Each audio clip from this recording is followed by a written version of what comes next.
I hope you're enjoying the videos and learning. In this video, I'm going to show you how to record transactions in the ledger and then transferring those balances from the ledgers into the trial balance. If you haven't watched my previous video, which was about double entry, I would suggest you to watch it because this video is a continuation of my previous video. So let me show you how to transfer the figures into the ledgers and close it and then prepare a trial balance. So I hope you will remember this diagram which I showed you in one of my previous videos, and then I solved the question with all the double entries. Now I'm going to transfer these double entries into the ledgers, and you can see that the first double entry is cash debit and capital credit. This is the same question which I did earlier. So ledgers are also called T accounts, and we can open as many ledgers as we want. So the double entry is guiding me that there should be a cash account and a capital account. So I'm going to open a cash account. And remember that this left hand side is the debit side and right hand side is always the credit side. We do not have to write debit and credit all the time because it is understood that the left hand side is the debit side and right hand side is the credit. So the cash is debit by 1,000, so we normally write figures on the right hand side in the column, and the capital account is credit by £1,000, so I will open a capital account. And I'll write £1,000 on the right hand side of the column. Now you can see that the figures have been transferred, but if I look at the cash account after 1 month, I will not remember where this £1,000 is coming from, and therefore I need to write some description. So behind that I'm going to write capital.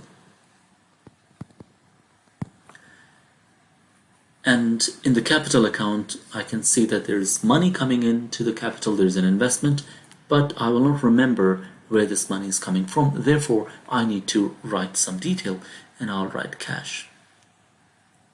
So in the cash account, I can see that £1,000 is being debited, and in the capital account, there is a credit balance of £1,000, and behind that, there is a information detail. And this is also used for cross-references. So if I'm looking at the cash account, money coming in because of capital, because of investment, and then I'll go and check capital account and I will see cash written behind £1,000. So this is also used for cross-references. Next is the bank debit and cash is credit. Now the good thing about having your double entry written down is that the double entry will guide you which account to open and where to enter the figure. And I do not have to think, should I put £900 on the debit side of the bank account or the credit side? The double entry is telling me that it should be on the debit side. So I will open a bank account and I will write £900 on the debit side, and cash account is being credited, so I will write £900 on the credit side. So actually we are taking money out of the cash and transferring them into the bank account. Again, if after some time I will not remember all these transactions, and that's what happened in our bank statement. If you look at our bank statement after 1 month, there are some payments which we do not recognize. So we have to write some details behind it. So in the cash account, £900 is going out into the bank account, and in the bank account the money is coming in from cash account. So actually, what is the purpose of having the ledgers? You can see all these double entries are written, and these double entries are just like I have books spread everywhere in the room, and the books are from different modules or for different subjects. And if I'll ask someone to go and find out how many accounting books do we have in that room. That person will have to pick every book and select the accounting books and then tell me that there are 16 or 17 accounting books. And if I'll tell that person to go back into that room and find out how many economics books are there, again he will have to go through the whole process, pick up every book and find out. So to make things easy, if we will have shelves in that room and all the accounting books will go in one shelf, all the economics books will go in the other shelf, then it will be very easy for that person to go straight to that accounting shelf and count the number of books we have in that shelf. And this is exactly what we are doing, because by looking at these transactions, I do not know what is the closing balance of my bank account, what is the closing balance of my cash account, because these double entries are everywhere. Therefore, we have to transfer these double entries into the ledgers, and then you will notice that it will be very easy to see how much cash has come in and how much cash has actually gone out of the business, and similarly for the bank.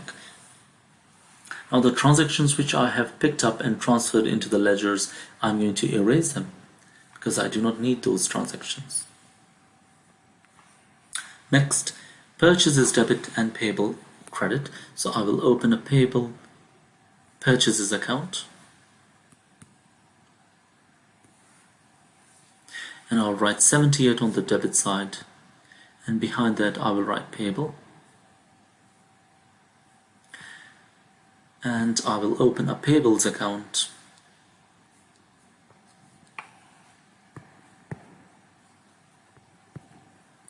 and I'll write 78 and I'll write purchases.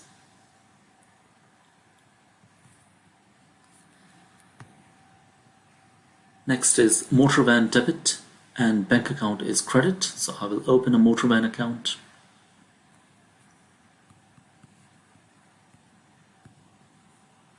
and I'll debit it by 500, and I'll write bank behind it, and because the money is going out of the bank account will be credited by 500,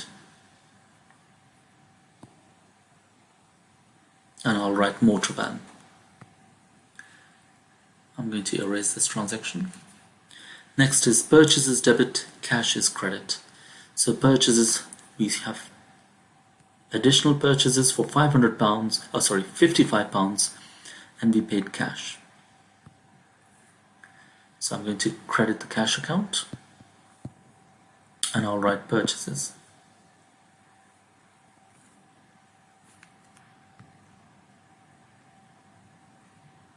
The next entry is receivables debit and revenue is credit. So I do not have receivables account. I can open one over here.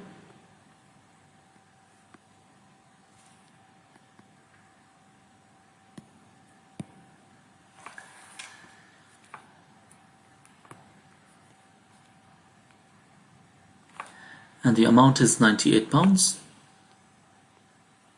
due to revenue. So this means we have sold goods to a customer for £98 and we have to collect £98 from this customer. And I'll open a revenue account.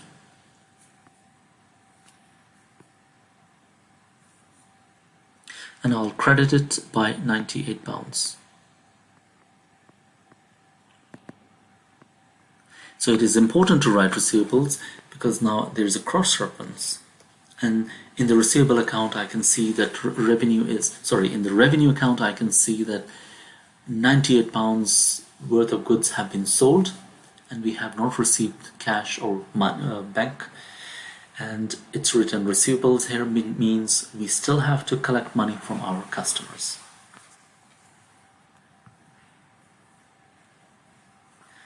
Next is payables debit and purchase return is credit. So this is a purchase return situation where we have returned goods back to our supplier.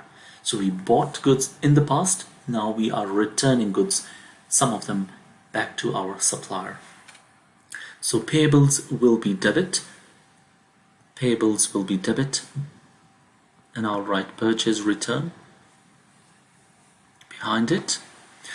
And now I can easily see that in my payables account, my liability was £78, which has now gone down by £18. Purchase return is normally written separately. We do not subtract it from our purchase returns are written separately. We do not reduce the balance of our purchases because we want to keep the record of purchase returns so that we can, at the end of the month, we can see how much return was made, so that we can figure out if the products are faulty, do we need to change the supplier or not.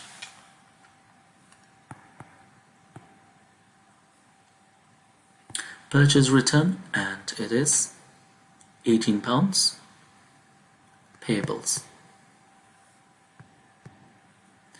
which means that we owed our supplier £78, and before we paid £78 we returned goods worth £18. So that's why it is written payables, and the payables account is being debited. Means my liability has gone down. So now I will only have to pay this supplier £60. So when we'll close the account, we'll see how much is owed to our suppliers. Next is cash debits, and revenue is credit. Cash account is debit by 28.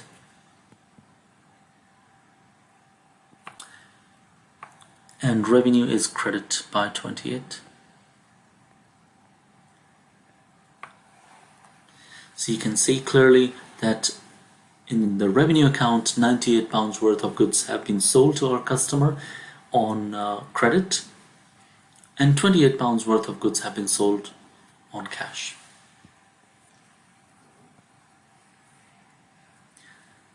Next account is fixture debit, payables credit. So I will open a fixture account.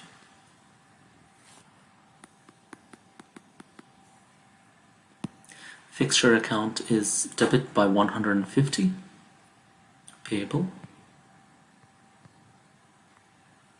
And payables account is credit by 150 because of fixture.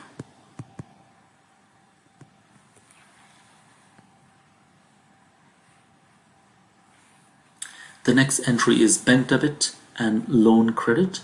So bank account is debit by £100,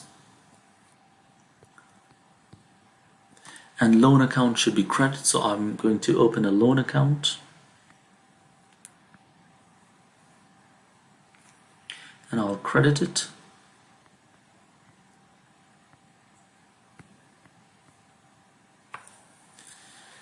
Next entry is payables are debit and bank is credit. So this is the supplier to whom I owed £60, and now I'm paying £60 through check. Payables debit £60, and bank account is credit by £60.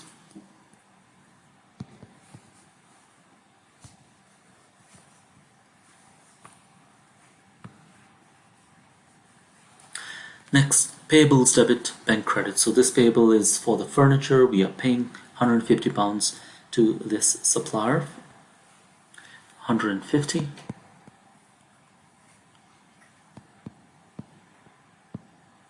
And bank account is 150, credit.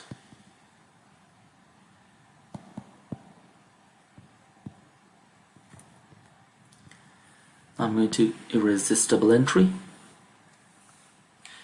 And now you can see clearly all the transactions are in their relevant ledgers. The next thing what I'm going to do is to close these accounts. So to close the account, I'm going to close the cash account first. We draw the lines on both sides, and then we have to see which side is bigger or heavier. So you can see that the debit side is heavier than the credit side, and the amount is 1028. I will copy the same figure on the other side, 1028, and then I will add these two figures, which is 955, take away 1028, and the difference is £73. So I'll repeat again. I have added 900 plus 55 and subtracted it from 1028, and the difference is 73 pounds. That means in cash balance we have 73 pounds left. This is usually called the closing balance, which is referred to as CD, which is carried down, or sometimes CF, carried forward. I'm going to write CD. This CD balance will become the opening balance for the next period. So if the CD is on the credit side, the BD will be on the debit side, below the lines. So if the CD was on this side, then I would have written brought down balance on this side. So this shows that we have 73 pounds sitting in our cash balance. These lines which I have drawn over here, which shows the end of the period. A period can be for a week, a period can be for a month, a period can be for a quarter. So that means if this is January, then after the lines, the next month, February, has started. I'm going to close the receivables account. I will draw the lines. The heavier side is the debit side, which is 98 pounds. So I'm going to write 98 pounds, and I'll copy the same figure over here, 98 pounds. Now over here you can see there's nothing, so zero balance. To close the account, I'm going to write 98 pounds closing balance, which is going to be the brought down balance, 98 pounds. Which means that my receivables balance of 98 is still there. I still have to collect 98 pounds. So again, if this is January, February is after the lines. That means in the month of February, I'll be collecting 98 pounds from this customer. Remember that the closing balance of one period becomes the opening balance for the next period. Receivable revenue account, let's close it.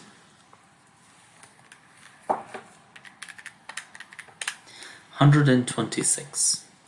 I'm going to copy the same figure, 126. Over here I'm going to write 126 carried down balance and a brought down balance of 126. Bank account. So the debit side is 1000. On the credit side I'm going to write 1000.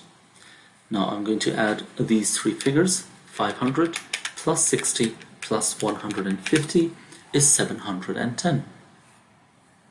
I'm going to subtract 710 out of 1000 pounds. It is 290 pounds carried down balance and a brought down balance of 290 pounds. Then I'm going to close the capital account. 1000 pounds, 1000 pounds. Carried down balance of 1000 pounds and a brought down balance of 1000 pounds. Next is the purchases. 78 plus 55 is 133. 133. Carried down balance of 133 and a brought down balance of 133.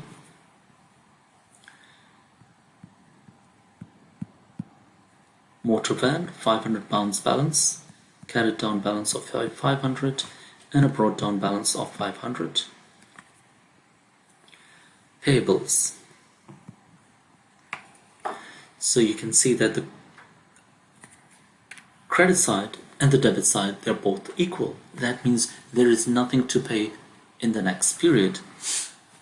So 150 plus 78 is 228, and the debit side is 18 plus 60 plus 150 is 228.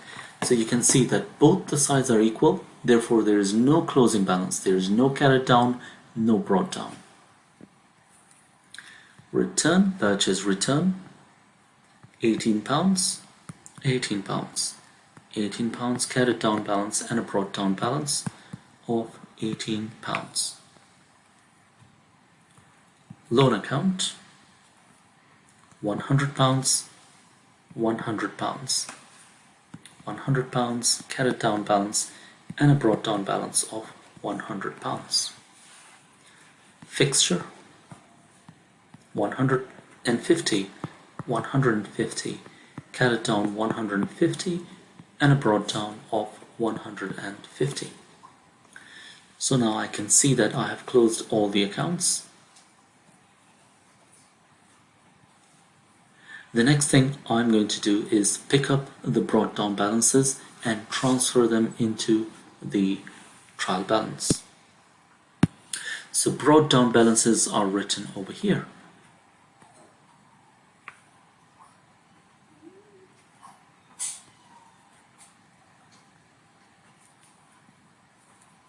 So these are all the brought down balances that I need to transfer into my trial balance.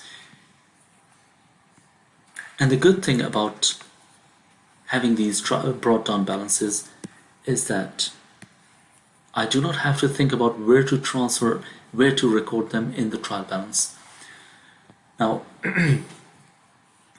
let's have a trial balance.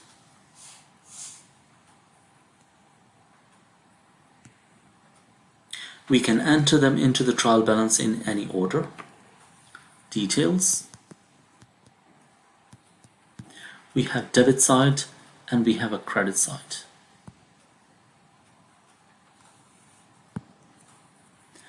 So I'm going to transfer the revenue balance, and you can see that, receivables balance, and you can see that receivables balance is on the debit side of the ledger. So I will simply transfer it, record it onto the debit side. Receivable. And I'm going to tick it. Next is the cash balance, 73 on the debit side. Cash, £73 on the debit side. I will tick it. The reason I'm ticking them is I do not want to pick them up by mistake and double record them. Capital account, and the balance is appearing on the credit side, so I will record the balance on the credit side of the trial balance. Next is the purchases account, so you can see I'm entering them into the trial balance in any order. 133. Bank account,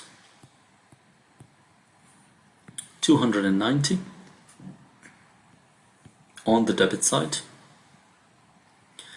Revenue, 126 credit side.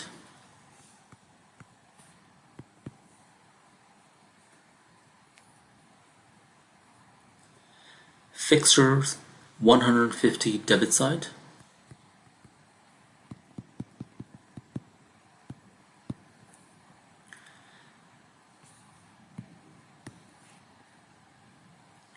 Loan is 100 credit side.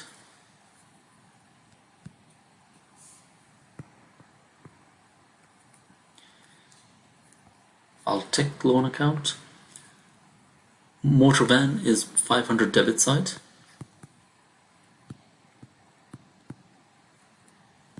I'll tick it. Purchase return is credit £18.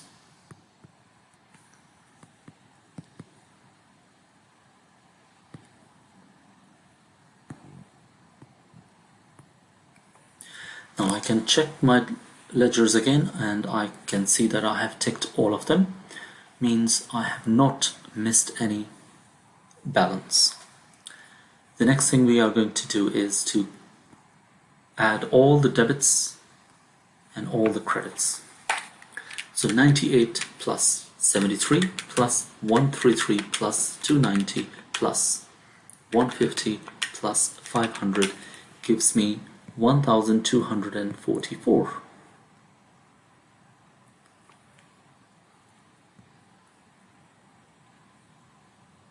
I'm going to add the credit side, 1000 plus 126 plus 100 plus 18, and that gives me 100 1,244.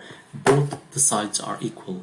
So this is a magic. We have been debiting and crediting. So whenever we debited an amount, we credited at the same time with the same amount. And you can see that our trial balance is matching. Both the sides are equal. The debit side is equals to the credit side. In my next video, I will show you how to prepare income statement and statement of financial position. Thank you very much.